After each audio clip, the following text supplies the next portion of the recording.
শিক্ষার্থী বন্ধুরা, নিপ্র অধ্যয়ন কেন্দ্র থেকে তোমাদেরকে স্বাগত জানাচ্ছি। কেমন আছো তোমরা? আশা করি সবাই ভালো আছো। আজকে আমরা পড়ব শিখন অভিজ্ঞতা ১ ডিজিটাল সময়ের তথ্য এর এর সেশন ৪ তথ্য অনুসন্ধান। চলো শুরু করা যাক। সমস্যা সমাধানের সবচেয়ে প্রধান এবং গুরুত্বপূর্ণ কাজ হচ্ছে কোনো সমস্যা খুঁজে বের করা এবং এর পেছনের কারণ কি তা খুঁজে বের করা। আমরা এই দুইটি কাজই ইতিমধ্যে করে ফেলেছি। এবার আমরা তথ্য অনুসন্ধান করে সমস্যাটির সমাধান খুঁজে বের করব। চলো আমরা আরেকটি উদাহরণ দিয়ে ব্যাপারটি বোঝার চেষ্টা করি। সমস্যার উদাহরণ: শ্রেণীকক্ষে শিক্ষার্থীর সংখ্যা বেশি হয়, শিক্ষক নির্দিষ্ট সময়ের মধ্যে একটি সেশন শেষ করতে পারছেন না। আমাদের যে সমাধান খুঁজতে হবে, শ্রেণীকক্ষে কিভাবে ব্যবস্থাপনা করলে শিক্ষক নির্দিষ্ট সময়ে সকল শিক্ষার্থীর একটি সেশনের সব কাজ শেষ করতে পারবেন। সমাধানের তথ্যের উৎস হতে পারে পত্রিকা, অন্য কোনো শিক্ষক, এই বিষয়ের কোনো বই, ইন্টারনেট ইত্যাদি। আমরা বাড়িতে গিয়ে আমাদের সমস্যার সমাধানের জন্য তথ্য খুঁজে বের করব। আমরা ইন্টারনেট ব্যবহার করতে পারি, কোনো পত্রিকায় আমাদের সমস্যা বিষয়ে লেখা আছে কিনা খুঁজে দেখতে পারি, অথবা কোনো অভিজ্ঞ ব্যক্তি বা বিশেষজ্ঞের সাক্ষাৎকার নিতে পারি। তথ্য অনুসন্ধানের কাজটি আমরা বাড়িতে করব, কিন্তু তার আগে তথ্য অনুসন্ধান সম্পর্কিত কিছু সাধারণ বিষয় জেনে রাখা ভালো। মানবীয় উৎস থেকে তথ্য নেওয়ার ক্ষেত্রে: ১. আমরা যখন কোনো ব্যক্তির কাছ থেকে তথ্য নিব, তখন লক্ষ্য রাখব ওই ব্যক্তি তথ্যটির সাথে সম্পর্কিত কিনা, অর্থাৎ ওই ব্যক্তি তথ্যটির ব্যাপারে বিশেষজ্ঞ বা অভিজ্ঞ কিনা। যেমন, একজন ব্যক্তি যিনি কখনো কম্পিউটার ব্যবহার করেননি, তাকে আমরা জিজ্ঞেস করি না যে কম্পিউটারে কোনো অ্যান্টিভাইরাস ব্যবহার করা উচিত। তেমন একজন ডাক্তারের কাছে আমরা জানতে চাইব না আসলে এই যে এই জায়গাটি আছে, এই জায়গাটা আমরা পূরণ করব কি দিয়ে। দেখো, তেমন একজন ডাক্তারের কাছে আমরা জানতে চাইব না। কি জানতে চাইব না? আমি তোমাদের জন্য তৈরি করে রেখেছি, তোমরা সেখান থেকে দেখতে পারো। এই যে আমি লিখেছি যে কিভাবে ধান বা মাছ চাষ করতে হয়। এই কথাটি নিশ্চয়ই আমরা একজন ডাক্তারের কাছে জানতে চাইব না। ২ নম্বর হচ্ছে, কোনো ব্যক্তির কাছ থেকে তথ্য নেওয়ার সময় তার মতামতের চেয়ে প্রকৃত সত্য বা ফ্যাক্টকে গুরুত্ব দিব। মতামত হচ্ছে ব্যক্তির নিজস্ব চিন্তা ভাবনা, যা অনুভূতির প্রকাশ, আর অন্যদিকে ফ্যাক্ট হচ্ছে প্রমাণযোগ্য তথ্য। যেমন, মতামত হচ্ছে আজকে অনেক গরম পড়ছে, আর ফ্যাক্ট হচ্ছে আজকের দিনের তাপমাত্রা ৩৬ ডিগ্রি সেলসিয়াস। মতামত হচ্ছে শ্রমের মজুরি বৃদ্ধি পেয়েছে, আর ফ্যাক্ট হচ্ছে, আসো আমরা এই অংশটি পূরণ করি।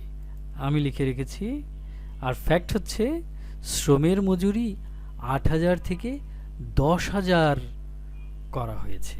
এটা হচ্ছে ফ্যাক্ট, সরাসরি আমরা জিনিসটা জানছি, কোনো মতামত নয়। এবার আসো পরের ৩ নম্বর। ব্যক্তি যে উৎসের উপর ভিত্তি করে তথ্য দিচ্ছে, সেই উৎসটি যথেষ্ট বিশ্বাসযোগ্য কি না সেটিও দেখা জরুরি। যেমন, কোনো ব্যক্তি এসে বললেন, বাজারে গিয়ে শুনলাম ক দেশে ৮ মাত্রার ভূমিকম্প হয়েছে। এখানে উৎস হচ্ছে বাজার, যেটি কোনো সুনির্দিষ্ট ও নির্ভরযোগ্য উৎস নয়। এখানে নির্ভরযোগ্য উৎস হতে পারে আজ ২০ তারিখ খ টেলিভিশনের ৮টার সংবাদে একটি প্রতিবেদনে দেখালো ক দেশে ৮ মাত্রার ভূমিকম্প হয়েছে। অনির্ভরযোগ্য উৎস হলো গতকাল ইন্টারনেটে দেখলাম ক ব্যক্তি বিশেষ পুরস্কার পেয়েছেন। আর নির্ভরযোগ্য উৎস হচ্ছে, আমি তৈরি করে রেখেছি, দেখো এরকম হতে পারে। খ নামক ব্যক্তি একটি বিশেষ পুরস্কার পেয়েছেন, এ নিয়ে ক নামক পত্রিকায় একটি প্রতিবেদন ছাপা হয়েছে। সুনির্দিষ্টভাবে আমরা জানছি, নির্ভরযোগ্য সূত্রটা এখানে পরিষ্কার। এরপর আসো 4 নম্বর। যখন কোনো ব্যক্তি সুনির্দিষ্ট কোনো উৎসের উপর ভিত্তি করে তথ্য দেয়, তখন উৎসটি সত্যি ওই তথ্য দিয়েছে কিনা, উৎসটি সত্যি ওই তথ্য দিয়েছে কিনা তা আমরা যাচাই করতে পারি। আর সুনির্দিষ্ট উৎস উল্লেখ না করলে যাচাই করা সম্ভব হয় না।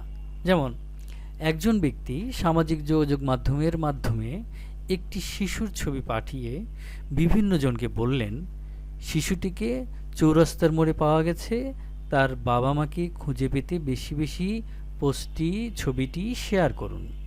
শিশুটির ছবিতে আর কোনো লেখা বা তথ্য উল্লেখ নেই। আর কি কি তথ্য থাকলে আমরা শিশুটির এই ঘটনাকে সত্য বলে বিশ্বাস করতে পারতাম? এসো আমরা একটু দেখি, আমি লিখে রেখেছি তোমাদের জন্য। 4, ছেলেটির বয়স আনুমানিক 5 বছর। ছেলেটি তার ঠিকানা ও বাবা মায়ের নাম বলতে পারে না, ইত্যাদি। এরপর আসি 5 নম্বরে। প্রেক্ষাপট, পরিস্থিতি, সময়, স্থান ইত্যাদির ভিন্নতার উপর কোনো তথ্য ভিন্ন বা অপ্রাসঙ্গিক হয়ে যেতে পারে। তাই কোনো তথ্য নেওয়ার সময় একজন ব্যক্তি কোন প্রসঙ্গে কখন তথ্যটি দিচ্ছে সেটি বুঝে তথ্যটি নিতে হবে বা ব্যবহার করতে হবে। যেমন তুমি ইন্টারনেট সার্চ করে 2014 সালের একটি সংবাদ থেকে জানতে পারলে বাংলাদেশে 10টি শিক্ষা বোর্ড, কিন্তু বর্তমান সঠিক তথ্য হচ্ছে যে বাংলাদেশে 11টি শিক্ষা বোর্ড। তোমার তথ্যটি কি ভুল? হ্যাঁ, তোমার তথ্যটি বর্তমান সময়ের সাপেক্ষে ভুল। তোমার তথ্যটি ছিল 2014 সালের, বর্তমান তথ্যটি 2023 সালের। এই ধরনের আরও একটি উদাহরণ দিই। কীরকম, আমরা একটি উদাহরণ দেখি।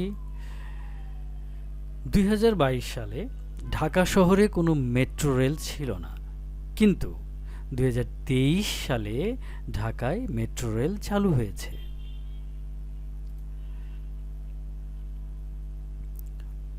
আচ্ছা, এবার আমরা বাড়ির কাজ করব।